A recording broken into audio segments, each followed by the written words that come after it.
السلام عليكم حبايبي، عاملين ايه؟ كل سنه وانتم طيبين. معاكم ولاء، ودي قناتي كيكات وحلويات. النهارده هنعمل الكحك على البارد. اسهل طريقه ممكن اي حد يعملها. بصوا يا جماعه، مقادير الكحك ثابته مع كل الناس، يعني بتختلف حاجات بسيطه جدا عن اي يعني ممكن ازود معلقه، اقلل معلقه، حد غيري يقلل يزود، لكن هي المقادير ثابته ما بتتغيرش. هي الفكرة كلها في تركات كده بتتعمل تطلع لك الكحكاية ناعمة، وتطلعها لك دايبة، وتطلعها لك بنفس المقادير، وممكن نفس المقادير تطلعها لك ناشفة. يعني في تركات كده لو احنا ما مشيناش عليها صح. والتسوية ممكن تطلع لك في التسوية ناشف او مستوي كويس، الوش مظبوط. نمشي بس على التركات اللي هنقول عليها، وان شاء الله الكحك هيطلع مظبوط باذن الله. كحك دايب وناعم جدا، وبصوا يعني بتمسكيه بيتفتفت لوحده. في غيري ممكن يعمل نفس المقادير بالظبط وتلاقيها مش طريه معاه ولا والكحكايه ناشفه. القصة كلها زي ما قلنا في التسوية والتركات اللي هتتقال، في مثلا مقدار المية، امتى احط المية. ممكن احط المية بنفس المقدار بس ما احطهاش في الوقت الصح. هو دي كلها اللي بتختلف من حد لحد. غير كده الكحك مقاديره ثابتة. ده كده الكحك اللي بالملبن، وده كحك سادة، وهوريكم برضو الكحك اللي بالعجوة. وهنسمي ده كده ونبدأ. اول حاجة عندي 550 جرام من السمنة، يعني نص كيلو ومعلقة كبيرة. ده مقادير كيلو، يعني احنا كده هنعمل النهاردة كيلو كحك، ده مقادير الكيلو. ومعايا 3 معالق كبار من السمسم المتحمص، ومعلقة كبيرة من بهارات الكحك. وعندي ربع معلقة من البيكنج باودر، وربع معلقة من الخميرة الفورية، ورشة ملح. طبعا انا ما بحاولش احط بهارات كحك اكتر من معلقة على الكيلو، علشان الدقيق عندي ما يغمقش، الكحكايه تطلع غامقة. وعندي كيلو دقيق. انا بستعمل الكوثر. في الجمل برضو نازل جديد كده دقيق، بس انا بصراحه ما جربتوش، بس هو ناس كتير شكرت فيه، بس انا بصراحه يعني عشان جربت الكوثر واشتغلت فيه وفي كذا حاجه من المخبوزات ما بلاقيه كويس، فما غيرتوش. انا حطيت كده السمنه على السكر. دول 3 معالق من السكر البودره. انا طحناهم في البيت، خدت منهم 3 معالق كبار.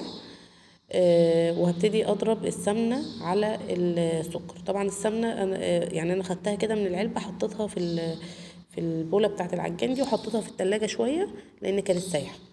انتي عايزه تحطيها في التلاجة بس ما تكونش مجمده قوي عشان تقدري تشتغلي فيها، بس تبقى ساقعه. بضربهم الاول على سرعه منخفضه، وبعد كده ببتدي اعلي السرعه لغايه ما القوام بتاعهم يفتح معايا. يعني هو نمشي كده واحده واحده. اول حاجه هنجيب السمنه نحطها في العجان ونضربها مع السكر. اول ما القوام بتاعها يفتح زي ما انتم شايفين كده لونها ابيض معايا وفتح، هبتدي انزل بقى البهارات مع البيكنج باودر والخميره ورشه الملح على الدقيق، واوقف العجان بتاعي كده واضيف كل المكونات بتاعتي في العجان. بس لما يوصل معايا للي انتوا شايفينه، القوام اللي انتوا شايفينه ده اللي هو اللون الفاتح، يعني كده معناه ان السكر والسمنه اتمزجوا كويس و اختلطوا كويس والسكر داب. وطبعا مع تنزيل الجناب من يعني كل شويه، وبعد كده قبل يعني عشان اتاكد ان السكر داب كويس والقاع وكله، ممكن اعمل المرحله دي بمضرب يدوي. ممكن اعمله على ايديا بس هياخد وقت. كده انا خلاص كده حطيت الدقيق، وحطيت كل البهارات بتاعتي، وحطيت السمسم، وحطيت ريحه الكحك، وحطيت طبعا ريحه الكحك لازم اتاكد ان هي طازه، لان ممكن تبقى مركونه من العيد اللي فات. في يعني ناس كده بتبقى مديها لك بتحس ان هي ملهاش ريحه، فدي ما بتبقاش حلوه. انتي لازم تتاكدي من ريحتها ان هي تبقى ريحتها باينه كده وانتي بتفتحي الكيس. وما تكتريش عن معلقه على كل كيلو معلقه، ما تزوديش عن كده علشان يعني ما يغمقش معاكي الدقيق زي ما قلنا، ويطلع لك الحبايه بتاعت الكحكه. لا، وانت بتعمليها كده لونها غامق معاكي. اول حاجه بنضرب على الهادي كده الاول لغايه ما القوام بتاعهم. طبعا انا بضرب كل مرحله على الهادي الاول علشان الدقيق ما يعفرش ويبهدل الدنيا ويطلع من العجان، لان انا شايله الغطا زي ما انتم شايفين عشان اوريكم كل المراحل. فبضرب الاول على سرعه هاديه كده لغايه ما القوام بتاعي يبقى عامل زي الرمل يعني. اول وبصوا بنزل طبعا من الجناب من معلقه علشان يبقى كله كله واحد يعني، الكميه عندي تبقى كلها واحد، مش حته وصل لها سمنه وسكر والطرف لا. فانت كل ما ده كده بتنزلي بالمعلقه. طبعا انا مصوركم كده بالتفصيل عشان اللي حابب يشتغل بالعجان، اللي مش عنده عجان ممكن يشتغل على ايديه، بتقعدي تبسي فيه كده لغايه ما يبقى عامل زي الرمل. طبعا في المرحله دي لو انت هتشتغل على ايديكي لازم تبسيه كويس جدا لغايه ما تتاكدي ان هو كل السمنه غطت كل حبايه في الدقيق، ويبقى عامل مفتفت معاكي. وبعد كده طبعا بنعلي السرعه يعني. اول مرحله خلصنا منها، ودي تاني مرحله بقى ان احنا بنعلي السرعه لغايه ما يبقى عامل زي القوام بتاعه متجمع مع بعضه كده وملزق شويه. بس طبعا لسه محتاج تاني، فانا هشغل عليه العجان شويه كمان. انا بوريكم بس كده وبلم الجناب. طبعا في المرحله دي لازم بنشتغل على سرعه اكبر يعني. لو هنشتغل مثلا بمضرب يدوي او هنضربه على ايدينا، بنجيب حتى مضرب سلك مثلا، تقدري تشتغلي بمضرب سلك عشان يديكي نفس النتيجه دي اللي هو التلزيق ده. طبعا انا بعلي السرعه طبعا وبشتغل بحاول الم العجين كله كده وبنزل الجناب قبل ما احط الميه. طبعا كده في المرحله دي هبتدي اجهز بقى ان نص كوبايه الميه دافيه بما ان يعني عامله زي رضعه البيبي كده، تقدري تستحمليها لو دخلت صباعك في الميه لمستيها كده تقدري تستحمليها. الميه ما بتبقاش سخنه علشان ما تموتليش العجين الخميره يعني. حطينا ميه سخنه هتخلي الخميره ما تبطل مفعولها. لازم الميه تبقى دافيه ومش ميه ساقعه عشان برضو ما تاخرلكيش في التخمير وتاخد منك وقت كبير. الميه تبقى زي ما بقول لكم، لا سخنه قوي ولا ساقعه قوي، ميه دافيه. انا كده خلاص هلم كده، هوقف العجان بتاعي وهلم كل الجناب وهبتدي اضيف الميه بتاعتي. خلاص كده العجين ابتدى يتلم كله.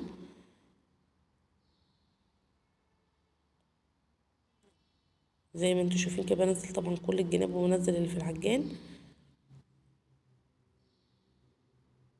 ودي كده النص كوبايه بتاعتي هضيفها. وطبعا في المرحله دي برضو بشتغل على العجان الاول بالراحه بالهادي. طبعا احنا هنضيع، احنا كده في المرحله دي ممكن نكمل بايدينا ان احنا بس نضيع الميه يعني. احنا بنخلي العجين يلم الميه بتاعته، مش بنعجن عجن كامل علشان العجين في المرحله دي بقى لو انا زودت السرعه الكحكه بتاعتي تطلع ناشفه. انا مش عايزه اعجن كده، هتخلي ماده الكولاجين اللي موجوده في الدقيق تبتدي تظهر في العجين بتاعك وهيبتدي يبقى ناشف معاكي.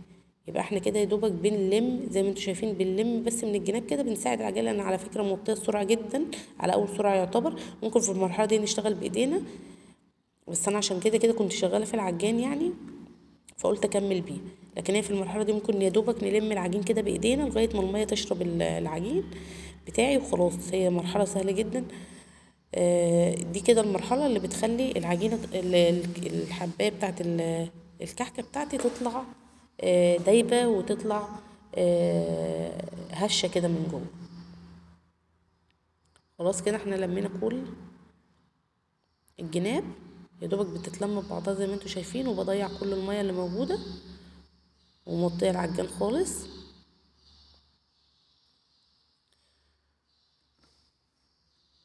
ما بكملش دقيقه يعني في المرحله دي.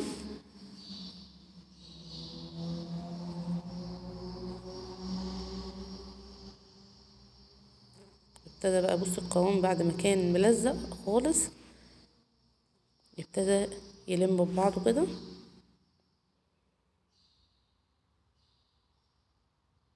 انا يعني ماشيه معاكم كل المراحل. هو كده خلاص انا هنزله كده بس من عندي من العجان وهبتدي المه بس كده مع بعضه. خلاص بصي مش بيلزق معايا بقى خلاص كده. تبتدي تكوريها كده معاكي، تطلع كورة كويسة، مش مفتة ولا مشققة ولا فيها اي مشكلة خالص. ابتدي اختبرها بايديا كده، بصوا مفيهاش اي تشقيق ولا فيها اي حاجة. بس هي دي المرحلة اللي احنا عايزينها، ان تطلع معايا كورة مش مفيهاش اي مشكلة. خلاص كده هنبتدي بقى نغطي العجين بتاعي بكيس بقى او بستريتش راب. بس انا بصراحه ما كانش عندي ستريتش، فروحت جايبه كيس كده وغطيت الوش بتاعه عشان ما ينشفش ويعمل طبقه قشره كده من فوق. طبعا احنا ما بنسيبش العجين بتاعي يخمر، احنا بنشتغل فيه على طول. بس لو يعني حصل اي حاجه وانت حبيتي تسيبيه يريح شويه ما وسهيتي عنه مثلا، قبل ما تشتغلي في كل واحده تبتدي تدلكيها كويس وترجعيها طريه تاني، لان هو لما بيتساب بيبتدي السمنه تجمد فيه شويه، فبيبقى سهل صعب في الشغل. لكن لما بتشتغلي فيه على طول بيبقى سهل معاكي. انا كده بجيب بقطعها كده كرة في ايديا، وابتدي ادخل فيها الحشو بتاعها ان كان ملبن او عجوه، وبحاول طبعا ايه اخلي الحشو في النص بالظبط، ما بخليهاش تطلع من الجناب ولا حاجه يعني. وانا بلفها كده بايديا بلفها بالراحه علشان الملبن ما يبانش من الجناب ويبتدي يتحرق معايا وانا ايه بشتغل. وببتدي بقى ايه احطها كده في الصاج بتاعي. ولو هشتغل بالبصامه بحاول على قد ما اقدر يعني اعمل البصمه في الصاج. لو عايزه تشتغلي، لو ايديكي سريعه وهتعملي مثلا نص الصاج وبعد كده تبصمي بس على طول، اشتغلي كده. لو انت بتاخدي وقت الاحسن ان انت ما تبصمي اول باول، علشان هي لما بتقعد بتنشف شويه، بتشد شويه. فلو شدت وجيت انت عملتي بالشكل هتلاقيها شقق معاكي وشكله مش احسن حاجه. طب احنا لو ما عندناش بصامه بدخل زي كده سلك كده عندي مصفى، وببتدي اعمل بيها الشكل ده. عايزه تعملي بمنقاش مفيش مشكله، بس انا يعني هعمل لكم بالمنقاش بالكحك اللي على السخن. فقلت النهارده نعمله سهل وبسيط كده، ويعني ما ياخدش مننا وقت وما فيهوش تعقيد. اعمليه بالشكل اللي يعجبك. يعني موضوع الفينش الاخير ده بيبقى راجع لكل واحد بيرتاح لايه. بس طبعا الاحسن ان تشتغلي بالبصامه علشان لما تيجي تنقليها، لان هي بتبقى طريه جدا، ما تبقاش رافعه كده من جنب وتحسي ان الكحكايه مش يعني. انتوا لو خدتوا بالكم من اللي انا عملتهم الاول، الكحكه طالعه مدوره بالظبط، لكن وانا بنقلها بتحسي ان هي ايه مكان صباعي كده وبنقلها رافع سنه من جنب او حاجه. بس يعني لو مش معنديش بصامة اكيد هشتغل برضو يعني. هي كده كده الكحكايه برضو لما بتدخل الفرن والخميره بتشتغل فيها حجمها بيتضاعف شويه، بترتفع شويه، فبتدي التنايات اللي من ايدينا دي ما بتبانش قوي. بس احنا بنتكلم يعني على ايه، ان احنا نطلع الحاجه احسن حاجه يعني، ونظبطها كده بين ايدينا.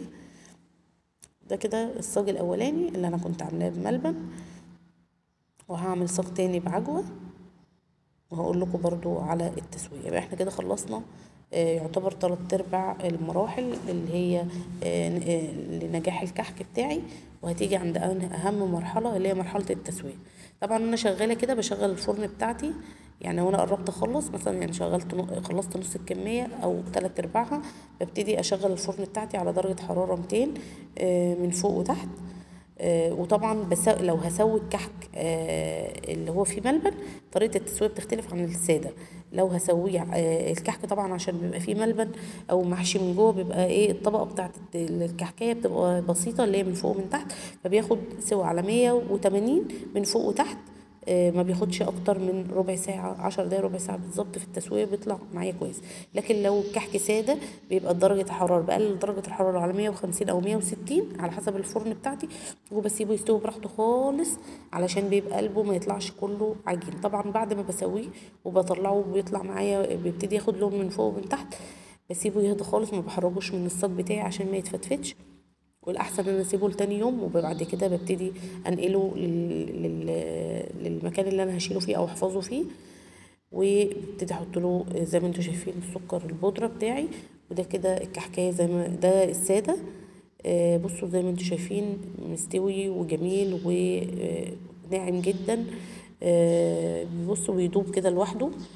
والسمنه بتاعته مظبوطه والتسويه مظبوطه والخميره بتاعته مظبوطه. وطبعا ما بحاولش ازود عن ربع معلقه بيكنج باودر وربع خميره علشان ما يفرش مني وما يخمرش بسرعه ويعلى جد لو علي زياده عن اللزوم هيبتدي الملبن اللي جواه يطلع منه، وطبعا ده اللي بالملبن.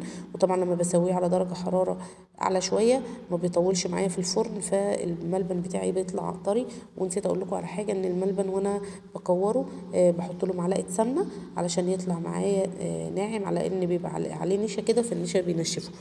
فبحاول اضيع النشا اللي فيه بمعلقه من السمنه او معلقه من الزيت، وببتدي اعمله كور على قد حجم الكوره اللي انت عايزاها. ده كده الكحك بتاعي. يا رب يكون الفيديو عجبكم واستفدتوا منه. ده كده النقشه اللي هي بالبصامه، والنقشه التانية اللي هي بالمصفى بتاعتي. يا رب يكون الفيديو بتاعي عجبكم، وما تنسونيش بقى في اللايك الجميل وتعليقاتكم اللي بتفرحني. وشكرا ليكم ومع السلامه.